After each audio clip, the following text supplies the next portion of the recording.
Assalamualaikum warahmatullahi wabarakatuh. Apa kabar anak-anakku? Semoga kita selalu diberikan kesehatan, keceriaan, dan tetap jaga kesehatan ya. Selamat datang di kelas 4 Palestina. Berjumpa dengan saya, Ibu Nila.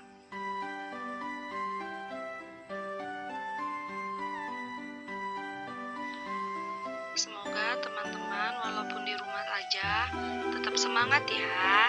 Sebelum belajar, ayo kita sama-sama ucapkan basmalah bersama-sama.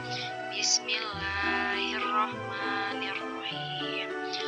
Nah, pembelajaran kali ini kita masuk ke tema 1, membangun indahnya kebersamaan, subtema 1, pembelajaran 1.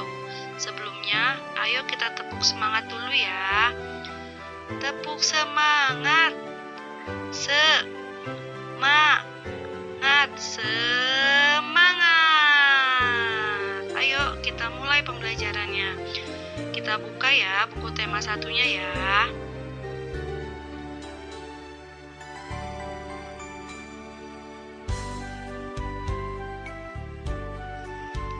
Sudah dibuka belum? Ayo dibuka ya halaman 3-nya. Mari kita belajar bersama-sama. Keberagaman adalah karunia Tuhan Yang Maha Esa. Keberagaman Indonesia adalah kekayaan yang harus kita syukuri. Cara mensyukuri keberagaman bangsa adalah dengan menghormati keberagaman. Kita juga harus saling mengenal antar suku bangsa satu dan lainnya.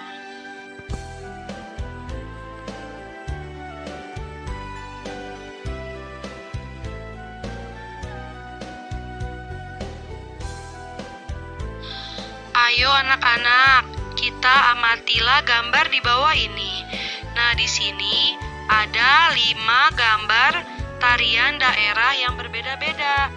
Dari pakaiannya pun berbeda-beda ya anak-anak. Gambar di atas hanya sebagian dari keragaman yang dimiliki bangsa Indonesia. Ribuan suku bangsa yang memiliki kekhasan masing-masing membentuk keberagaman.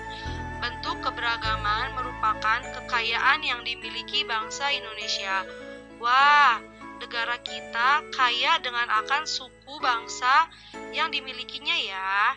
Lihatlah coba di sekitar kamu. Banyak kan macam-macam suku, ada suku Jawa, suku Sunda, Batak, dan suku lainnya. Kalian juga akan menjumpai orang yang beragama Islam, Kristen, Hindu, Buddha, atau agama yang lainnya. Itulah Indonesia. Indonesia adalah negara yang sangat beragam budaya, agama, dan bahasa daerahnya. Sebagai warga negara yang baik, kita wajib menghargai keberagaman tersebut ya.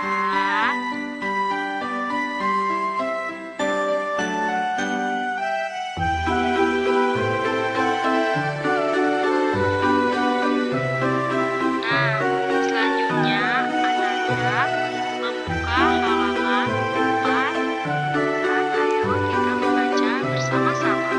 Sebelum membaca bersama-sama, Nila akan menjelaskan gagasan pokok dan gagasan pendukung.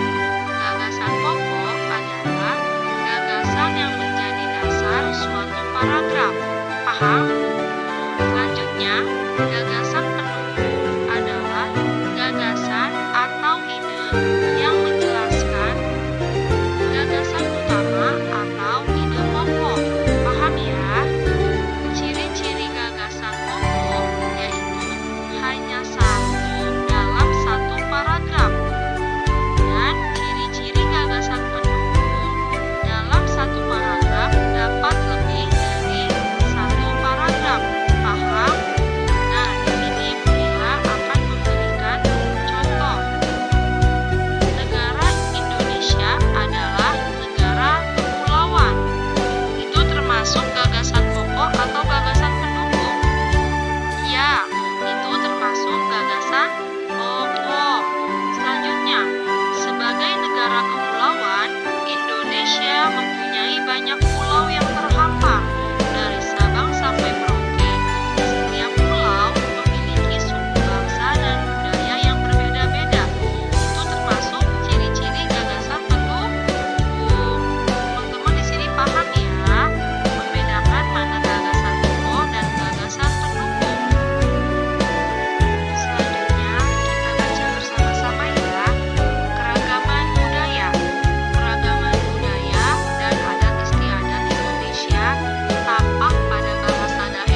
suaranya dikeraskan ya.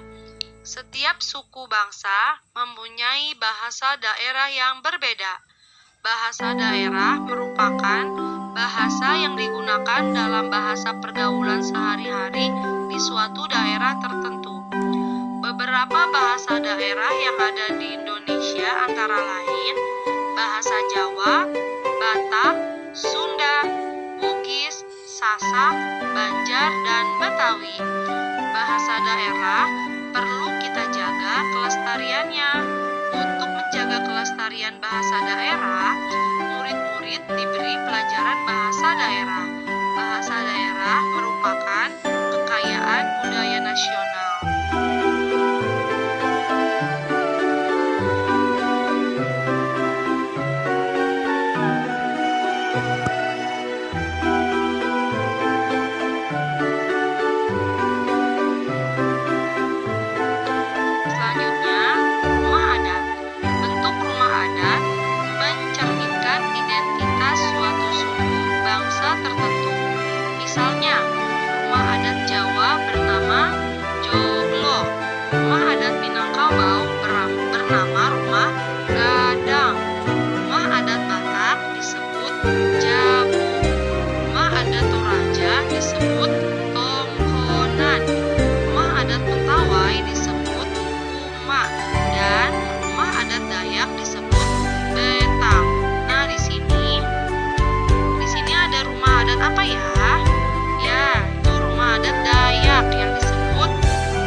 Biasanya berkaitan dengan keadaan alam. Nah, di sini ada contoh upacara adat Dugderan dari Semarang. Nah, di sini ada makanan tradisional. Siapa yang suka makan? Nah, di Indonesia terdapat suku bangsa. Setiap suku bangsa tersebut memiliki makanan khas, baik lauk pauk maupun jajanan. Nah, siapa yang suka makan pempek? Nah, pempek berasal dari mana? Ya, pempek itu berasal dari Palembang. Dan tahu dari mana? Sumedang, ya betul. Masih banyak ya makanan khas Indonesia atau makanan khas tradisional.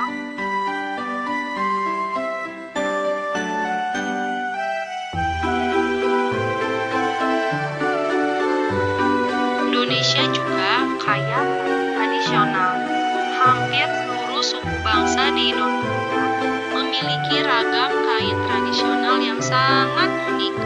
Kain khas tradisional dari wilayah Nusantara antara lain songket, batik, ulas, sasi, rangan, dan masih banyak lagi jenis kain tradisional yang ada di Nusantara. Nah, ini ada 3 contoh. Masih banyak lagi ya. Selanjutnya, selain Indonesia mempunyai kain, makanan, adat istiadat. Nah, Indonesia juga kaya akan senjata tradisional. Setiap daerah mempunyai senjata tradisional. Dahulu, senjata tradisional sering digunakan untuk perkakas, berburu, dan berperang.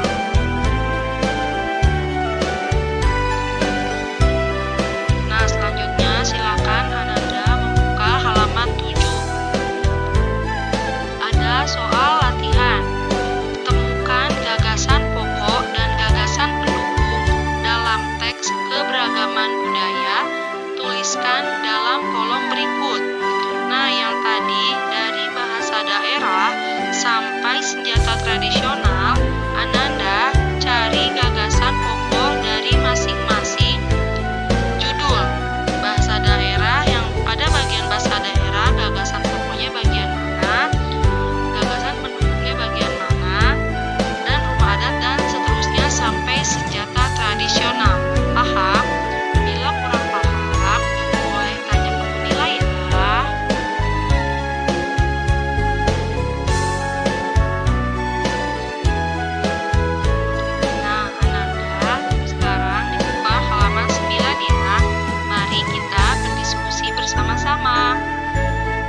anak Indonesia, kalian harus bangga terhadap keberagaman yang ada. Kita juga harus bangga terhadap keberagaman yang ada. Kita juga harus menghormati perbedaan yang ada di lingkungan kita. Menghargai perbedaan merupakan wujud dari semangat persatuan dan kesatuan. Keragaman yang kita miliki merupakan kekayaan bangsa, termasuk keragaman alat musik. Tiap daerah memiliki alat musik yang berbeda-beda. Alat musik melahirkan bunyi yang bila diatur memiliki dengan irama tertentu akan menghasilkan bunyi dan harmonis yang indah. Biasanya, alat-alat musik dipergunakan untuk mengiringi upacara atau tarian adat. Ada yang dimainkan dengan digesek, ditabuk, ditiup, atau dipetik. Nah, di sini ada gendang. Gendang itu cara memainkannya gimana? Ya, betul, ditabuk. Dan permainan gitar, misalnya ada alat musik gitar, cara mainnya dipetik. Ya, betul. Ananda, silakan nanti di rumah mencoba alat musik yang ada di rumah ya.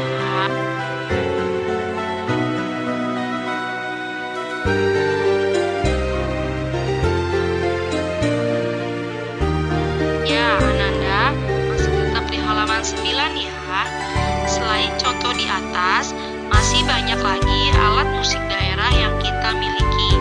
Tulislah nama alat musik tradisional lain yang kamu ketahui. Jelaskan asal dari mana musik itu, alat musik itu, cara memainkannya, serta cara terjadinya bunyi pada alat musik tersebut. Tuliskan dalam kolom berikut. Hanya ada 3 nih, Ananda tolong isi ya.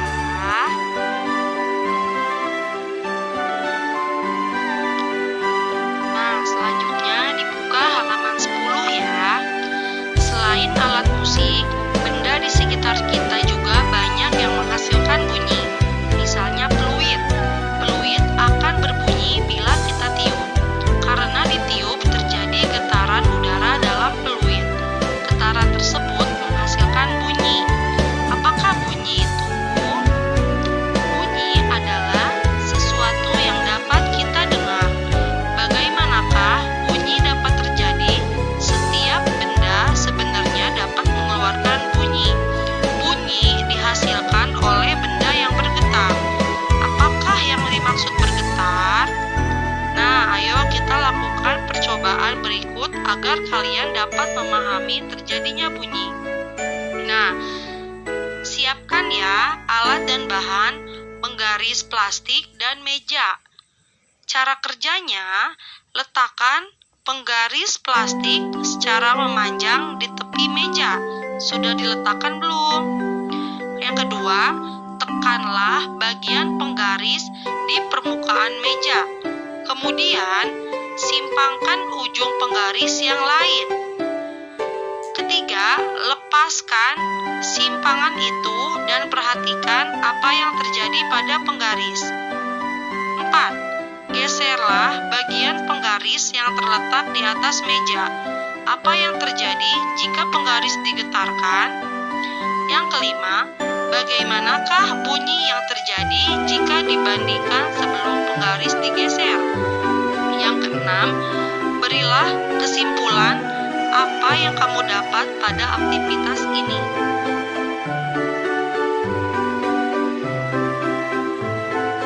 Penggaris plastik yang digetarkan menghasilkan bunyi. Benda-benda yang bergetar dan menghasilkan bunyi disebut sumber bunyi. Terdengarnya bunyi oleh benda yang bergetar juga dapat kamu ketahui pada gitar. Sebelum dipetik, gitar tidak akan berbunyi. Ketika dipetik, senar itu akan bergetar. Getaran sinar gitar menyebabkan udara di sekitarnya ikut bergetar. Getaran tersebut menyebabkan energi bunyi di udara. Energi bunyi merambat di udara hingga ke telinga kita. Adanya energi bunyi menyebabkan gendang telinga bergetar.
suara dan ada pendengar.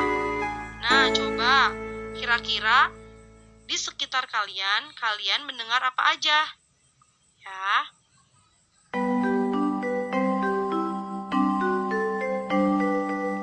Ya, terima kasih untuk pembelajaran hari ini ya anak-anak. Semoga apa yang Munila sampaikan dapat bermanfaat. Sampai bertemu di pembelajaran selanjutnya. Untuk mengakhiri pembelajaran hari ini, ayo mari sama-sama kita ucapkan hamdalah. Alhamdulillahirabbil alamin. Wassalamualaikum warahmatullahi wabarakatuh.